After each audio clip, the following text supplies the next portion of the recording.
The morning started like any other Tuesday. I was sitting on my porch, coffee in hand, watching my cattle graze in the early sunlight. The peace was perfect, until I heard the sound of expensive heels clicking across my gravel driveway. I looked up to see a woman marching toward me like she owned the place. Behind her, about 30 people followed in a neat little parade. The woman leading this circus had blonde hair teased higher than a Texas tornado, makeup thick enough to spackling a wall, and a pink blazer that probably cost more than I spend on hay in 6 months. "Good morning," she chirped, her voice dripping with fake sweetness. "I'm Veronica Graves, president of the Pine Valley Homeowners Association.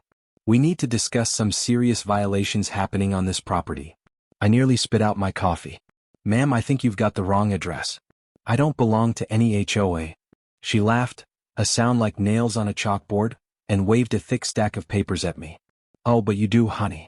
This entire area falls under our jurisdiction, and frankly, your ranch is completely out of compliance with our community standards." The way she said ranch made it sound like I was running a toxic waste dump. She handed me the papers, notice of community violations. The list was ridiculous. Inappropriate livestock on residential property. Non-compliant fencing materials. Unauthorized agricultural structures. Improper landscaping that detracts from neighborhood aesthetics. 12 violations in total, each with hefty fines attached. "This is ridiculous," I said, flipping through the pages. "My grandfather built this place in 1962 before any of these houses existed. We've been here for over 60 years. Veronica adjusted her fake pearl necklace and smiled that practiced TV smile. "Well, times change, sweetheart. We're building a modern, upscale community here, and your operation simply doesn't fit our vision. You have 30 days to bring everything into compliance, or we'll be forced to take legal action."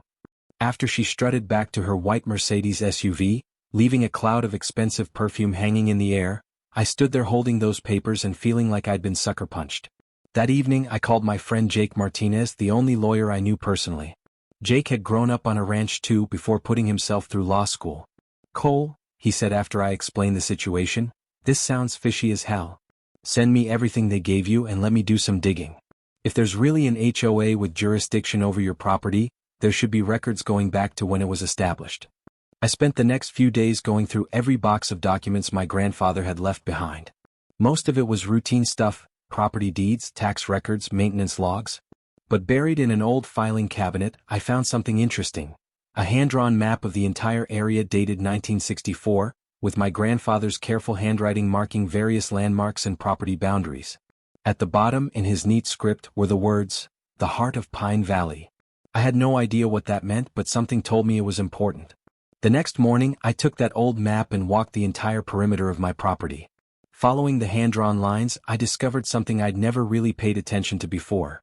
A series of underground pipes and electrical conduits that didn't just serve my ranch but seemed to extend far beyond my property lines.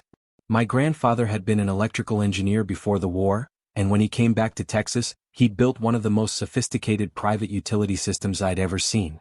Following the map, I realized that every house in the Pine Valley development, probably 80 homes by now, was getting their water and electricity through systems that originated right here on my ranch. The municipal utilities only served as backup. No wonder my utility bills were always so low. I wasn't just self-sufficient, I was apparently providing power and water to half the county without even knowing it. I called Jake immediately. "You need to get out here. I found something that changes everything." When Jake arrived that afternoon, I walked him through the entire system. Generator buildings disguised as barn storage, water treatment facilities hidden behind oak trees, and networks of underground cables and pipes stretching in every direction. "Cole," Jake said, studying the map and comparing it to property surveys, "do you realize what this means? You're not just living on this land, you're literally keeping the lights on for the entire neighborhood." According to the records Jake pulled up, my grandfather hadn't just been a private citizen building his own utilities. He'd been contracted by the original developers of Pine Valley to provide infrastructure for the entire planned community.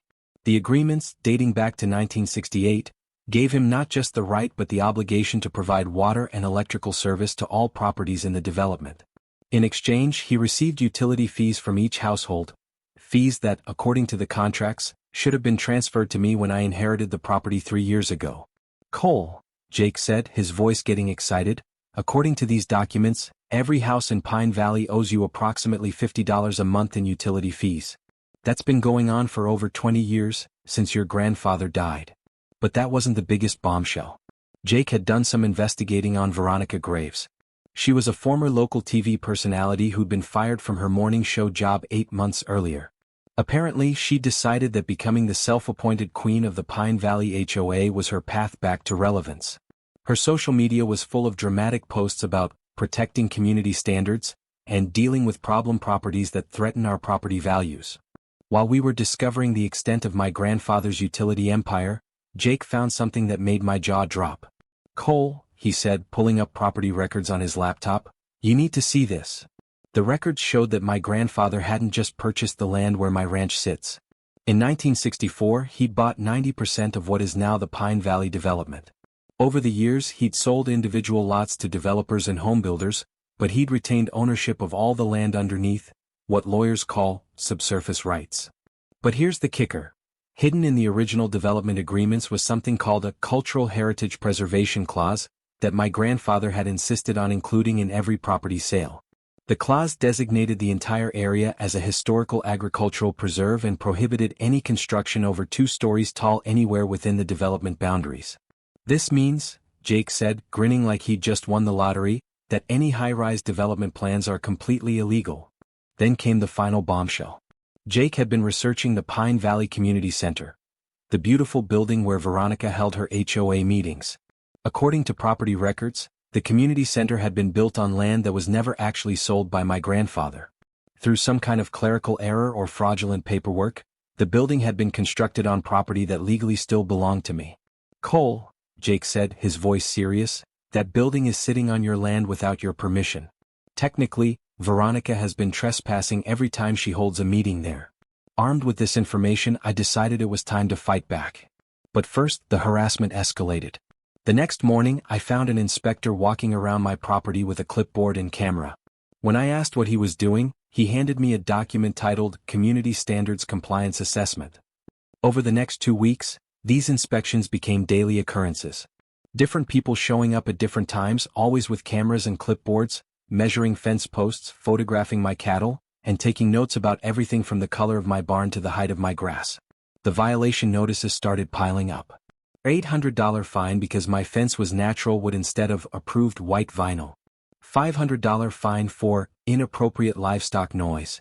My cattle had the audacity to moo. $500 fine for my unauthorized vegetable garden, the small plot where I grew tomatoes. By the end of 2 weeks, I'd accumulated over $15,000 in HOA fines. That's when Veronica made a crucial mistake. She somehow convinced the local utility companies to shut off my electricity and water, claiming there were safety violations that required immediate service termination. On a Thursday morning, I woke up to find utility trucks in my driveway and workers explaining they'd received official complaints about code violations. Sitting in my dark house that evening, using candles for light and rationing bottled water, I made a decision. I wasn't going to run away from this fight. Jake had spent those weeks preparing our legal response. We had copies of every document, backup records from multiple sources, and testimony from retired county officials who remembered my grandfather and the original development agreements. The regular monthly HOA meeting was scheduled for 7 o'clock on a Tuesday evening. I made sure to arrive early, bringing Jake with me along with a portable projector, laptop, and 3 boxes of documentation representing 60 years of carefully preserved legal records. When Veronica saw me setting up equipment at the back of the room, her perfectly practiced TV smile faltered for just a moment. The meeting started with Veronica's usual theatrical performance. She'd brought camera equipment, apparently planning to record what she thought would be my public humiliation and eventual surrender. She began with a presentation about progress in addressing community violations, showing new photos of my property and a detailed timeline of all the fines I'd supposedly accumulated. According to her calculations, I now owed the HOA over $20,000. "Tonight," Veronica announced dramatically, looking directly into her camera, "we're going to resolve this situation once and for all. We're formally demanding that Mr. Johnson vacate the property within 30 days, or we'll begin foreclosure proceedings." The room was dead silent. About 70 residents had shown up for what they thought would be the final confrontation. Instead, I stood up, smiled politely and said, "Thank you, Mrs. Graves. Now I'd like to present some information that I think everyone here needs to see." I connected my laptop to the projector and began with a simple property map showing the original boundaries of my grandfather's land purchase in 1964. What you're looking at, I explained to the suddenly attentive audience, is a map showing that my family owns 90% of the land underneath every house in this room. I clicked to the next slide, showing current property boundaries overlaid on the original purchase. Every lot in Pine Valley was sold by my grandfather over 30 years, but he retained subsurface rights to the entire area. The mood in the room shifted rapidly from anticipation to confusion to growing alarm. I clicked through slides showing utility agreements, infrastructure maps, and legal documents.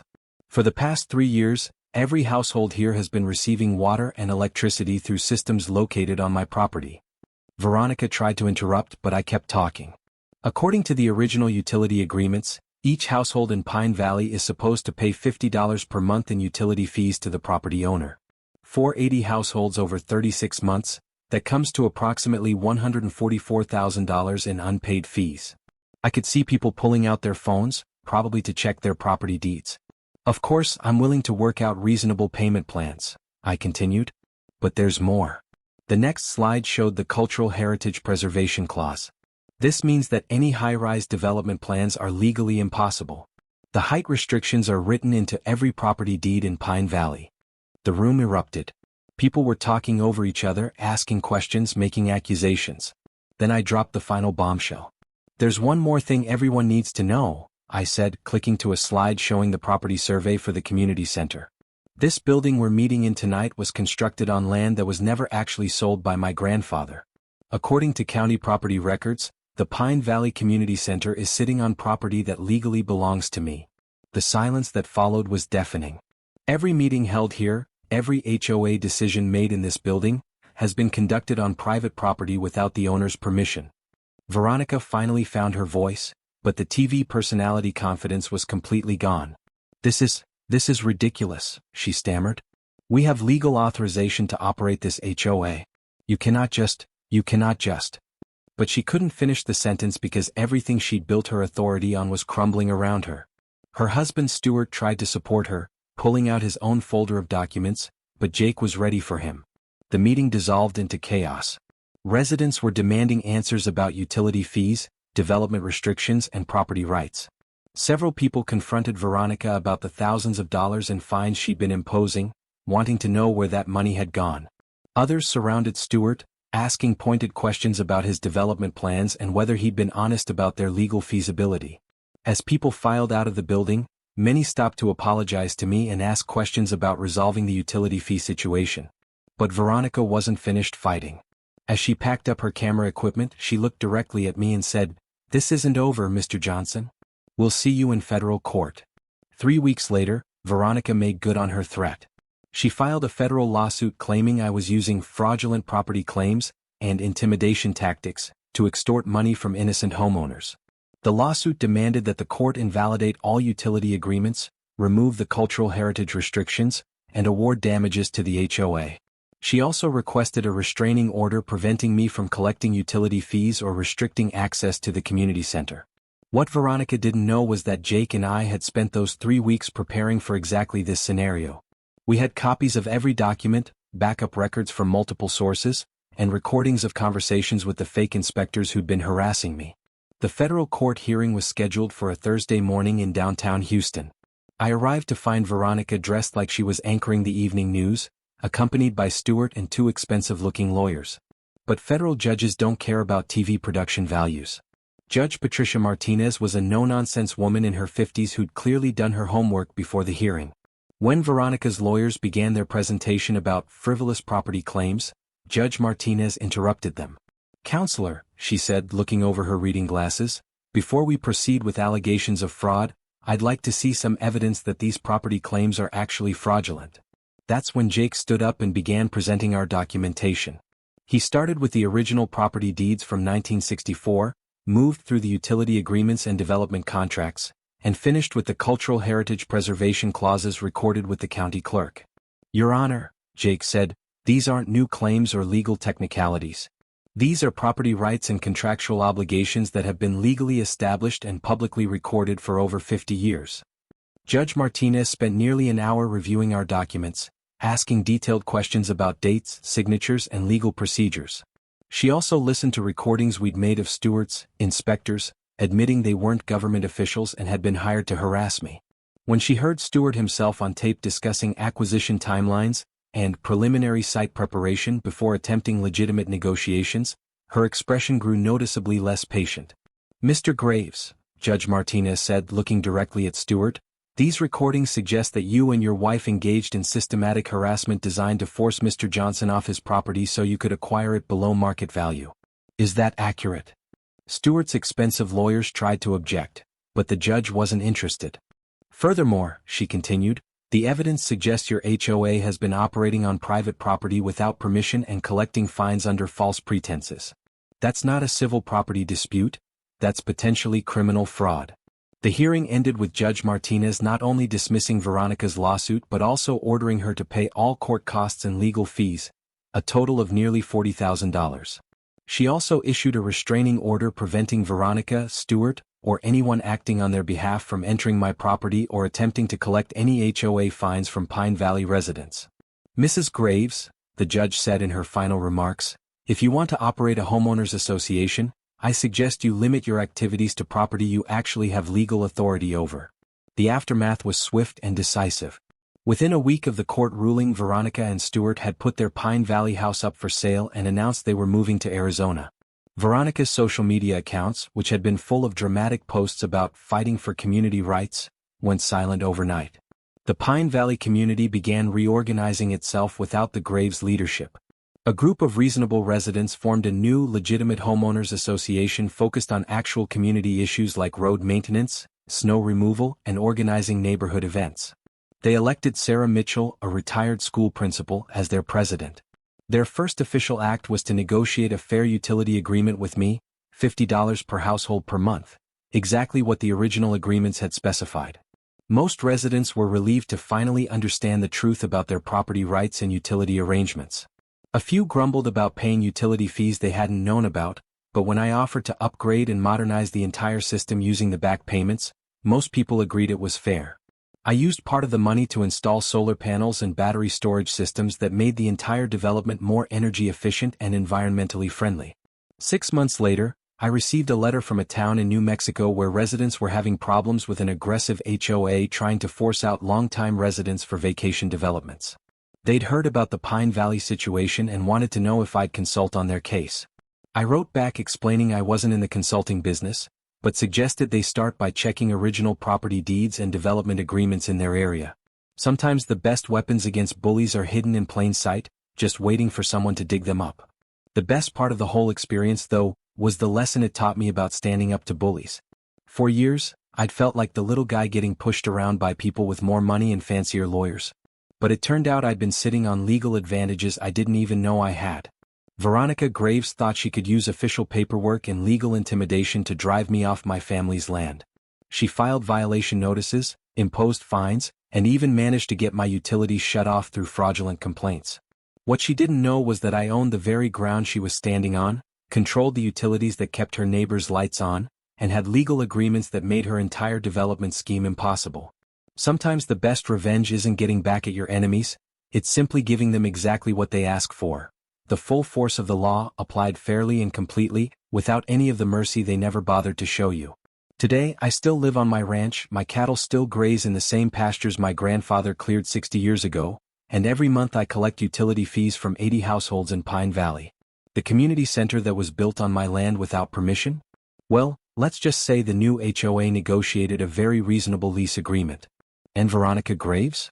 Last I heard, she was trying to start a video blog about HOA corruption in Arizona. Apparently, she wasn't having much success building an audience. Funny how that works out sometimes. Sometimes justice comes not from fighting harder, but from knowing exactly what weapons you already have in your arsenal. In this case, 60 years of carefully preserved legal documents and a grandfather who was smarter than anyone gave him credit for.